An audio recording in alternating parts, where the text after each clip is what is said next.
Hello दोस्तों, आपका एक बार फिर स्वागत है आपके अपने चैनल पे। तो ये हमारा चैनल चल रहा है इलेक्ट्रिशियन। ये पार्ट 3 है। तो यहाँ पे जो पार्ट 2 हम ख़त्म किए थे इलेक्ट्रिशियन ट्रेड, ये निम्मी पैटर्न पे आधारित है। जो 200 क्वेश्चन इसके पहले वाले वीडियो में बनाए थे, इसका आंसर क्या होगा। ये क्वेश्चन था, स्लिप रिंग इंडक्शन मोटर में रोटर वाइंडिंग खुले परिपथ में स्टार्टिंग किया जाता है तो मोटर का प्रभाव क्या होता है। ये हमारा क्वेश्चन था। इसका जो आंसर मिला था हमारे कि मोटर नहीं चलेगी, आंसर सही था।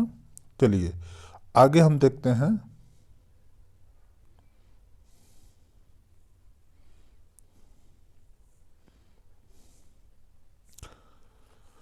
यदि एक कला चलने के दौरान विफल हो जाता है तो 3 कला प्रेरण मोटर का क्या होता है।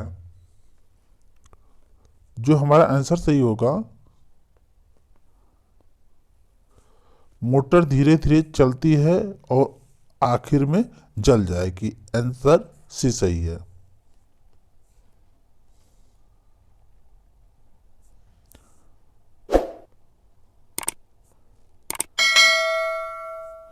लोड के साथ चलने के दौरान एक कला कट ऑफ होने पर 3 कला इंडक्शन मोटर पर क्या प्रभाव पड़ता है। मोटर धीमी गति से चलेगी लेकिन थोड़ी ही देर में वाइंडिंग जल जाएगी।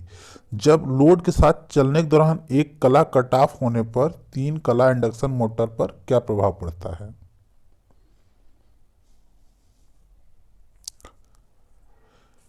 एकल कलाबद्ध प्रिवेंटर के साथ स्टार्टर चालू नहीं होने पर क्या दोष है। आपूर्ति लाइनों में ढीला संयोजन।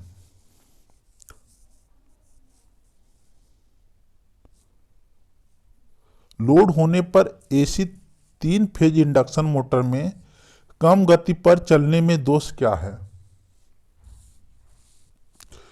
स्टेटर वाइंडिंग में आंशिक रूप से लघुपथन।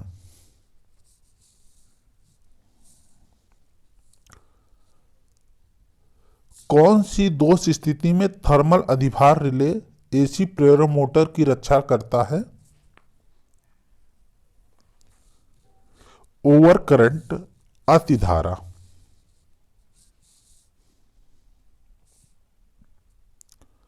अगला है, यदि 3 कला इंडक्शन मोटर की रोटर तुल्यकालिक गति को प्राप्त कर लेती है तो रोटर का क्या होता है।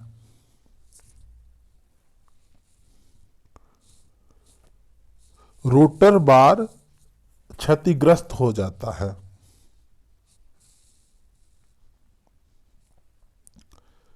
इंडक्शन मोटर के रोटर में खुले सर्किट का क्या प्रभाव होता है। तो जो हमारा आंसर सही होगा, डी, मोटर बहुत कम गति से चलती है।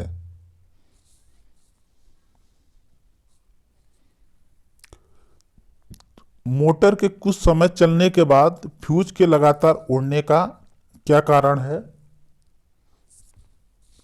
वाइंडिंग में खराब इंसुलेशन।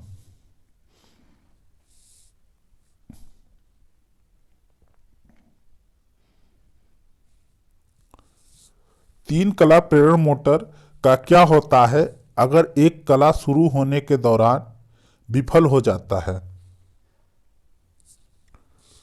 मोटर चलती है और तुरंत रुक जाती है।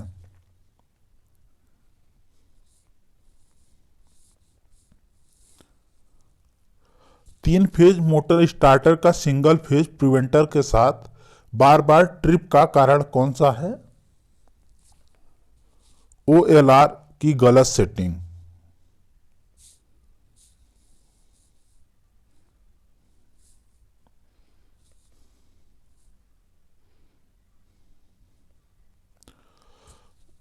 तीन कला मोटर स्टेटर वाइंडिंग में आंतरिक ग्राउलर परीक्षण करते समय हेक्सा ब्लेड रखकर लघुपथित कुंडली दोष क्या प्रदर्शित करता है। हेक्सा ब्लेड का तेजी से कंपन।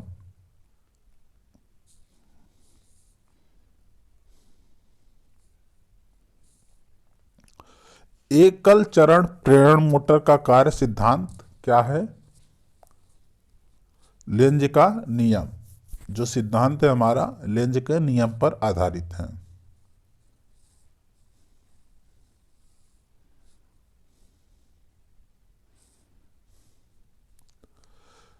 सिंगल फेज मोटर का नाम क्या है?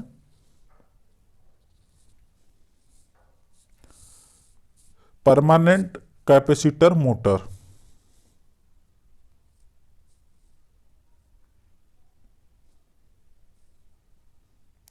स्प्लिट चरण मोटर का कार्य सिद्धांत क्या है?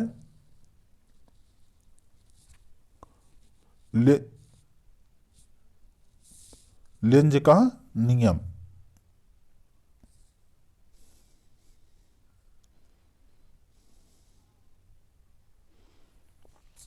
एकल चरण मोटर किस प्रकार का निर्देशित है?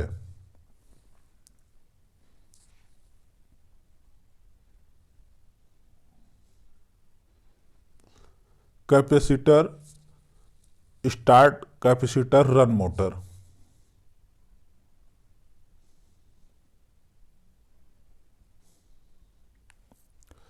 एसी सिंगल फेज मोटर किस प्रकार को कम्यूटेटर मोटर प्रकार के तहत वर्गीकृत किया जाता है? जो आंसर होगा स्थायी संधारित्र motor.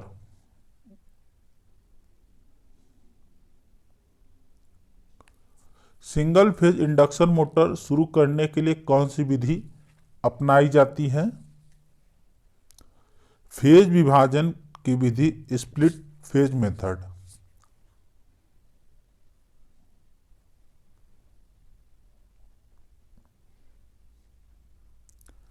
AC single phase motor का प्रकार क्या है?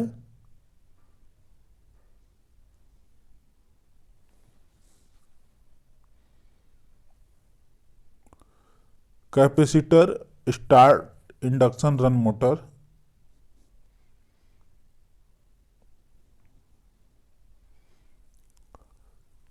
सार्वभौमिक मोटर के अपकेंद्री स्विच गति नियंत्रण विधि में संधारित्र का उद्देश्य क्या है?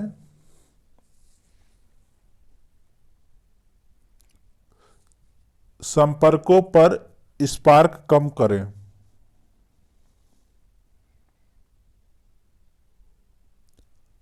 सबमर्सिबल पंप को रिवाइंडिंग करने के लिए किस प्रकार की वाइंडिंग तार का उपयोग किया जाता है?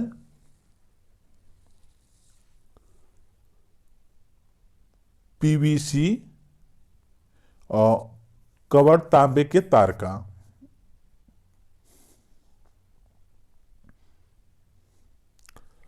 किस प्रकार के एसी सिंगल फेज मोटर में कम स्टार्टिंग टार्क होते हैं? Induction start induction run motor.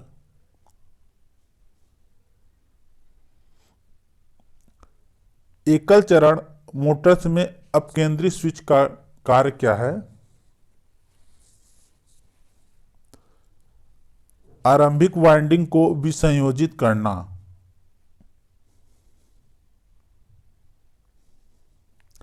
सार्वभौमिक मोटर का अनुप्रयोग कौन सा है? भोजन मिक्सर या फूड मिक्सर।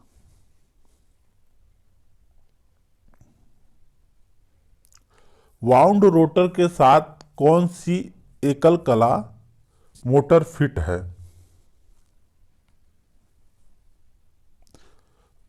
रिपल्सन मोटर या प्रतिकर्षण मोटर।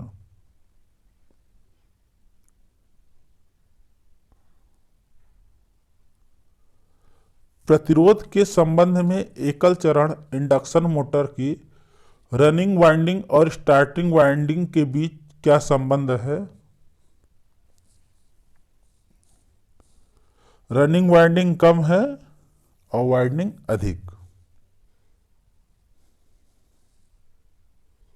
स्टार्टिंग वाइंडिंग अधिक।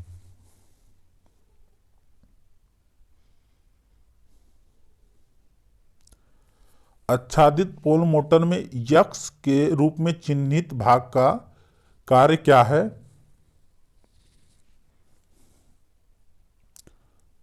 रोटर घुमाव शुरू करने के लिए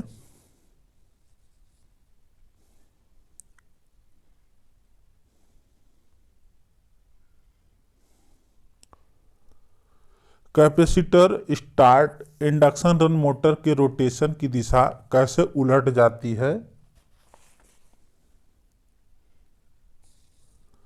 मुख्य वाइंडिंग टर्मिनलों को आपस में बदल करके।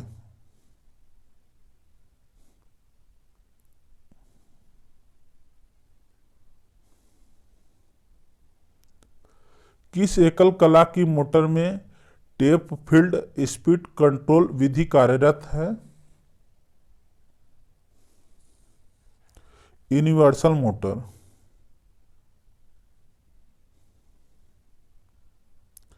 खाद्य मिक्सर में किस प्रकार की एकल चरण प्रेरण मोटर का उपयोग किया जाता है? यूनिवर्सल टाइप मोटर का। एकल चरण प्रेरण मोटर की स्टार्टिंग और रनिंग वाइंडिंग के बीच कोणीय विस्थापन क्या है?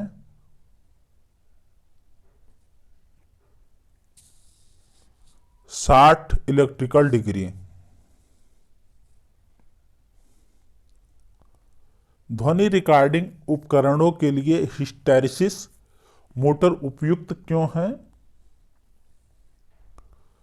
नॉइजलेस ऑपरेशन के लिए, शांत प्रचालन के लिए। घरेलू पानी पंपों के लिए कौन सी मोटर पसंद की जाती है? Capacitor start motor.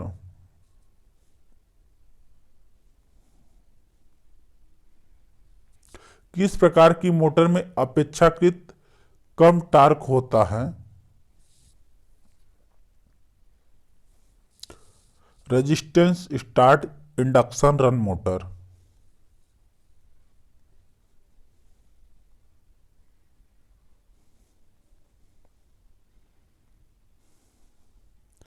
स्प्लिट कला मोटर में अपकेंद्री स्विच का कार्य क्या है?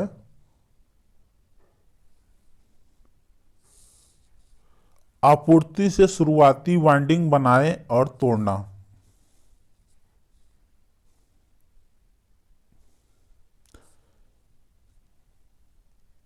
एक आच्छादित पोल पंखा मोटर में स्टार्टिंग टार्क का उत्पादन कैसे करें?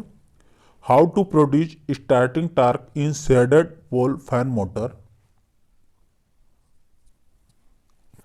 ध्रुव पर छल्ले का उपयोग करके।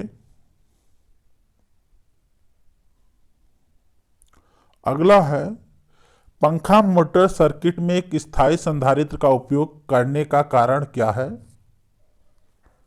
सी, जो हमारा आंसर होगा सी, टार्क के लिए कला का विभाजन।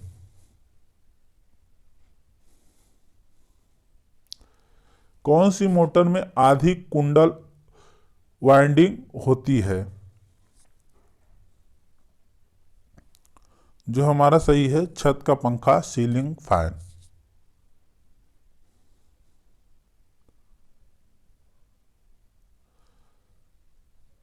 रनिंग वाइंडिंग कोर के निचले भाग में क्यों रखी जाती है? उच्च प्रेरण प्राप्त करने के लिए।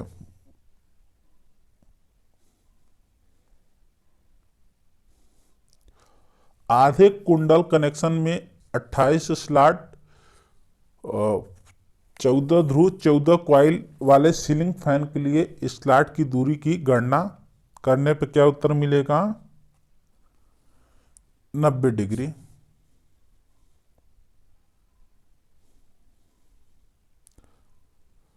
आच्छादित पोल मोटर का अनुप्रयोग क्या है?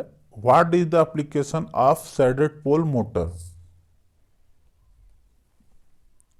Hair dryer.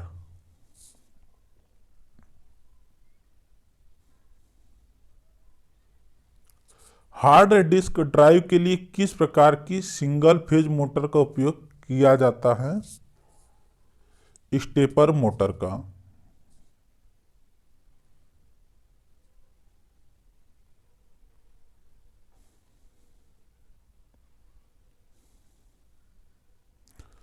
Capacitor start, capacitor run induction motor में इस्तेमाल होने वाले सेंट्रीफ्यूगल स्विच का क्या कार्य है?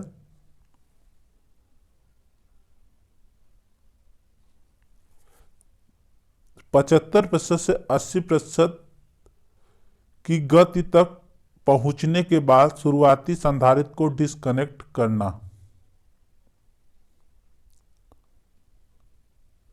किस प्रकार की सिंगल फेज मोटर की किसी अन्य प्रकार की सिंगल फेज मोटर की तुलना में बहुत अधिक स्टार्टिंग टॉर्क है? यूनिवर्सल मोटर का।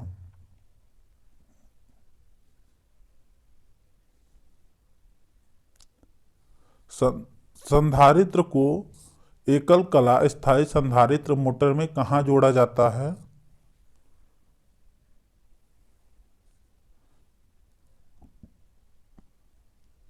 स्टार्टिंग वाइंडिंग के साथ श्रृंखला में। टेबल पंखे में किस मोटर का उपयोग किया जाता है?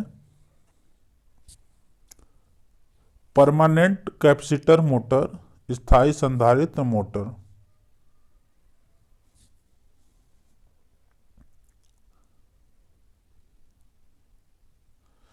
एक एकल कला मोटर की रिवाइंडिंग में कुंडल समूह कनेक्शन गलत तरीके से जुड़ा है तो क्या प्रभाव पड़ेगा? जो हमारा आंसर होगा, मोटर नहीं चलेगी।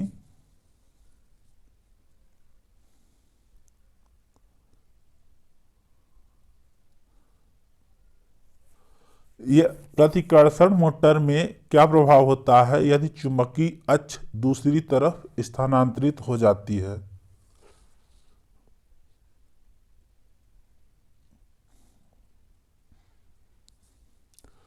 रोटेशन की दिशा बदल जाती है।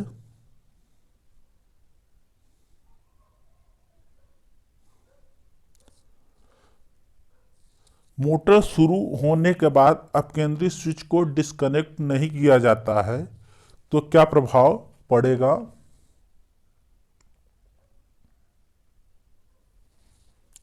स्टार्टिंग वाइंडिंग जल जाएगी।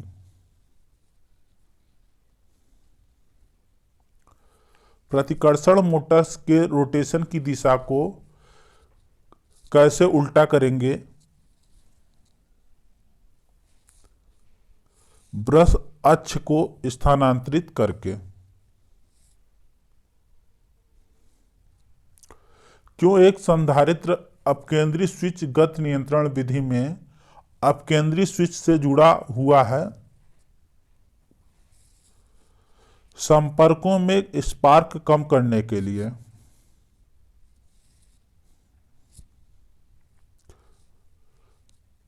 प्रभाव क्या होता है यदि संकेंद्रित वाइंडिंग के पूरा होने के बाद स्प्लिट फेज मोटर में कुछ स्लॉट बिना वाइंडिंग के छोड़े गए हैं?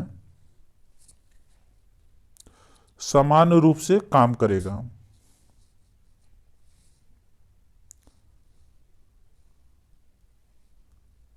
सार्वभौमिक मोटर की गति नियंत्रण के अपकेंद्री स्विच विधि में रेडियो व्यतिकरण को कैसे दबाया जा सकता है?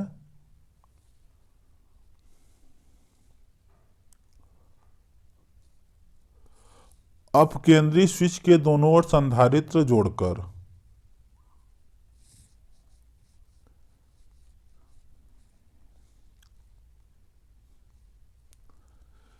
एक आदर्श अल्टरनेटर में ईएमएफ फेज की गणना करने के लिए किस सूत्र का उपयोग किया जाता है?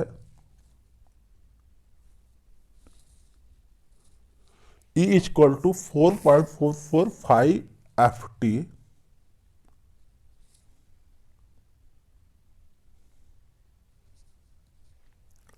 अल्टरनेटर में प्रेरित ईएमएफ की दिशा खोजने के लिए किस नियम का उपयोग किया जाता है? फ्लेमिंग के दाहिने हाथ का नियम से।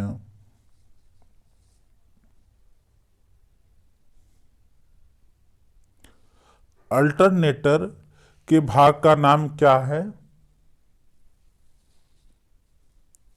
मुख्य ध्रुव, रोटर।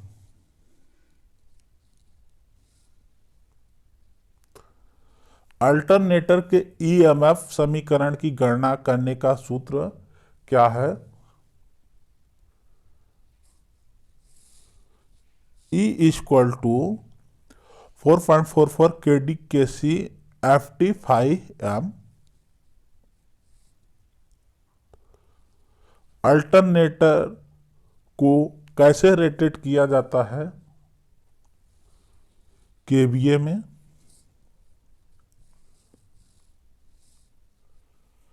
अल्टरनेटर में प्रतिशत वोल्टेज विनियमन की गणना करने के लिए किस सूत्र का उपयोग किया जाता है? VNL माइनस VFL अपान VFL इंटू 100।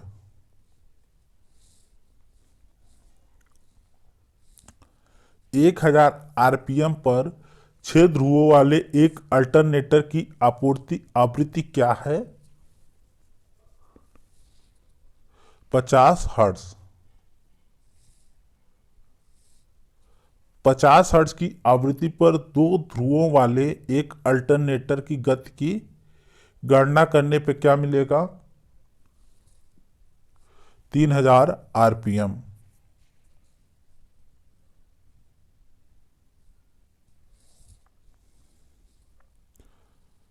दो अल्टरनेटरों के समानांतर संचालन के डार्क लैंप विधि में लैंप किस स्थिति में बुझ जाते हैं?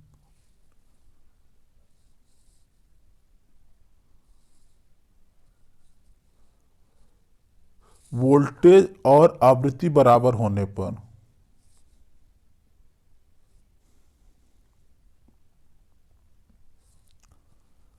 अल्टरनेटर में आर्मेचर प्रतिक्रिया के कारण डीमैग्नेटाइजिंग प्रभाव की भरपाई कैसे करेंगे?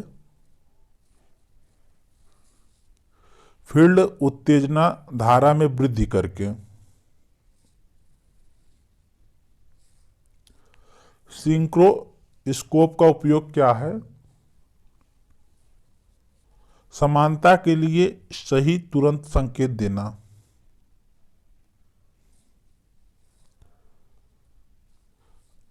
अल्टरनेटर के रोटर को डीसी प्रदान करने वाले उपकरणों का नाम क्या है? एक्साइटर, उत्तेजक।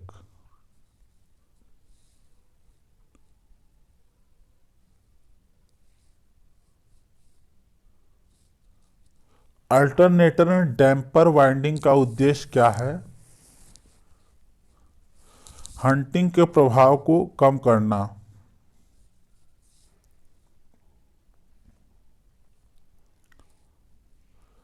अल्टरनेटर के समानांतर संचालन से पहले किस स्थिति को संतुष्ट किया जाता है? फेज अनुक्रम समान होना चाहिए।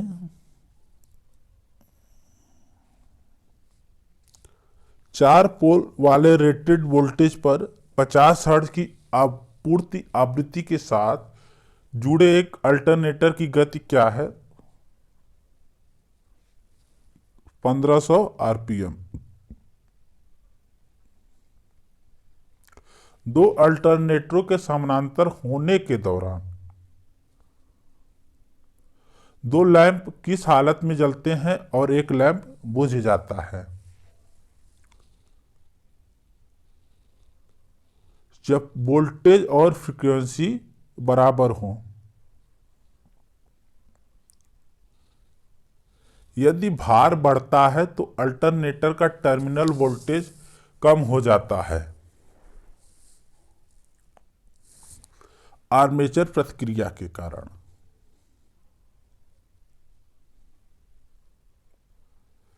एसी जनरेटर में डैम्पर वाइंडिंग का उपयोग करने का उद्देश्य क्या है? हंटिंग के प्रभाव को रोकना।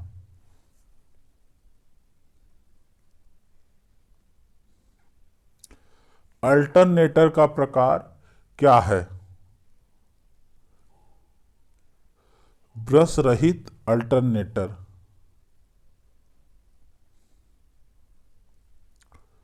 दो पोल 50 हर्ट्ज अल्टरनेटर के आरपीएस में गति की गणना करें।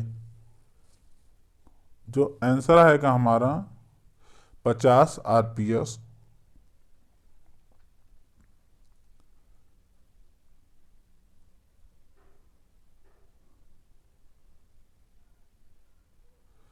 घूर्णन क्षेत्र प्रकार अल्टरनेटर का उपयोग करने का क्या फायदा है?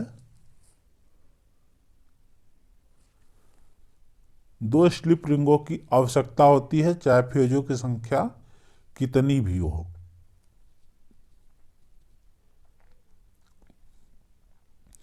अल्टरनेटर में फील्ड उत्तेजना धारा को बढ़ाने से क्या प्रभाव पड़ता है? विचलन को रोकता है।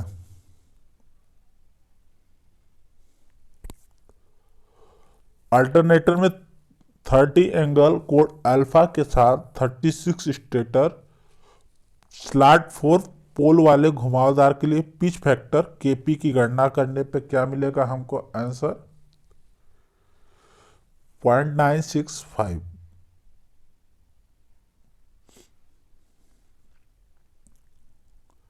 अल्टरनेटर में हंटिंग के प्रभाव का कारण क्या है? लोड में निरंतर उतार चढ़ाव के कारण। कन्वर्टर का नाम क्या है?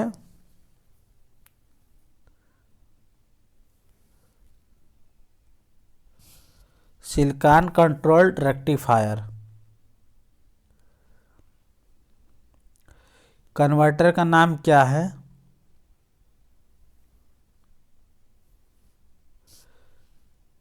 Rotary converter. Synchronous motor operation के लिए डीसी आपूर्ति क्यों आवश्यक है? मोटर को तुल्यकालिक गति से चलाने के लिए।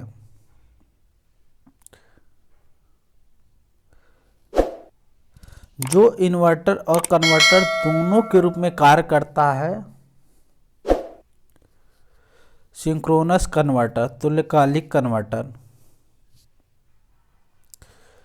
इन्वर्टर का कार्य क्या है? डीसी को एसी में बदलना।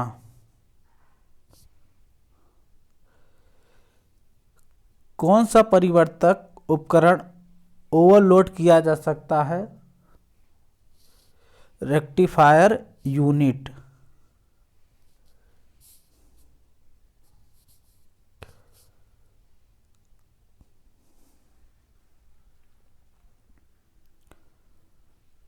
सिंक्रोनस मोटर को चलाने के लिए उत्तेजक क्यों आवश्यक है?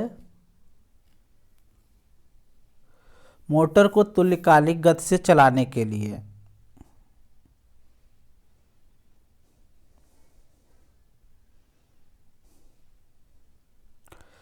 किस एप्लीकेशन को केवल डीसी की आवश्यकता है?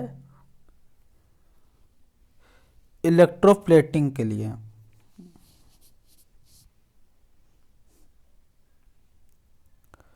दृष्टिकारी डायोड में एलईडी को कन्वर्टर्स के रूप में क्यों टाला जाता है?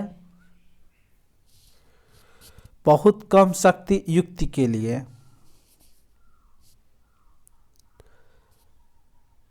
सिंक्रोनस मोटर्स का मुख्य अनुप्रयोग कौन सा है? पावर फैक्टर करेक्शन डिवाइस के लिए।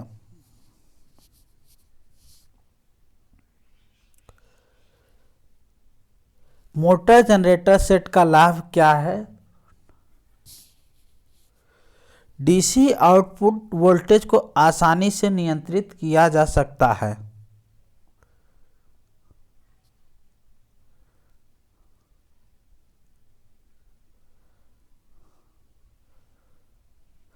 शुरू में एक तुल्यकालिक मोटर की डैम्पर वाइंडिंग का उद्देश्य क्या है?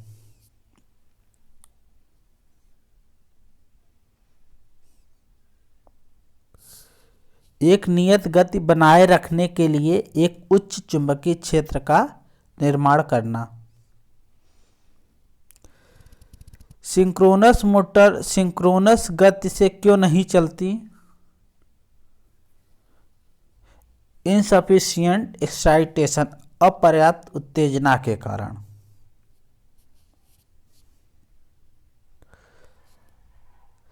सिंक्रोनस मोटर को सिंक्रोनस कंडेंसर के रूप में कैसे उपयोग किया जाता है?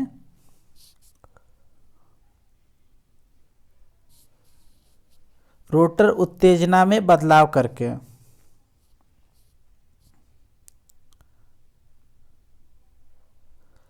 तुल्यकालिक मोटर में डैम्पर वाइंडिंग्स का क्या कार्य है? सिंक्रोनस मोटर की शुरुआत करने के लिए। कौन से कन्वर्टर में उच्च दक्षता होती है? SCR converter.